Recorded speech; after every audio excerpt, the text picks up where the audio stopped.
Major League Baseball's 2025 season already is nearing its quarter point, with teams approaching 40 games played by the end of the week.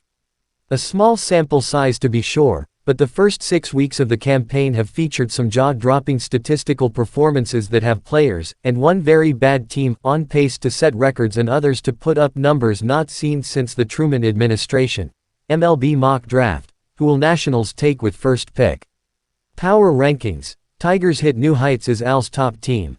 New York Yankees star Aaron Judge is having the best start of his career, batting .414 entering May 6 and is going to be in the running to push for several single-season marks, including Babe Ruth's total bases record.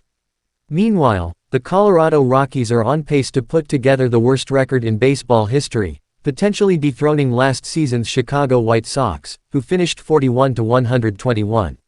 Follow every MLB game. Latest MLB scores, stats, schedules and standings. Here's a look at some notable feats that we're on pace for, about 25% of the way into 2025. Colorado Rockies, worst record in history, 41-121, Chicago White Sox. Rockies, 6-28 record, on pace for 29-133.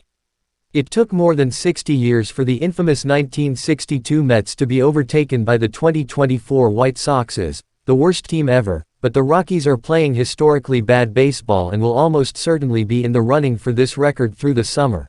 This one is a real possibility for Judge, who's on pace for a career high in doubles as well as his fourth 50-home run season, something only accomplished by Ruth, Mark McGwire and Sammy Sosa. Shohei Ohtani got to 414 last season, the first 400 total base season since 2001. Ruth racked up 457 in 1921, and the top 5 single-season totals all came in 1932 or earlier. The Padres' right-hander has given up just one earned run in 16 innings, 0.56 ERA, and has established himself as one of the league's best closers. The Padres probably won't continue winning 8.676 clip, and there will be less of an abundance of chances for Suarez, but he's gotten off to a record-setting start and this is worth watching for as the season goes on. Certainly not a record anybody wants to set, but the Rockies' first baseman is tracking towards beating out some of the all-time strikeout kings. The 26-year-old is really struggling at the plate, .568 ops, and even though the Rockies are on pace to have the worst season in baseball history, it's hard to imagine Toglia stays in the lineup long enough to push for this bit of infamy. Ichiro Suzuki set the single-season hits record in 2004 and the Hall of Famer's style was certainly more conducive to reaching the mark than Judge's. The Yankees star could easily have the first 200-hit season of his career and a batting title would be quite an add to his trophy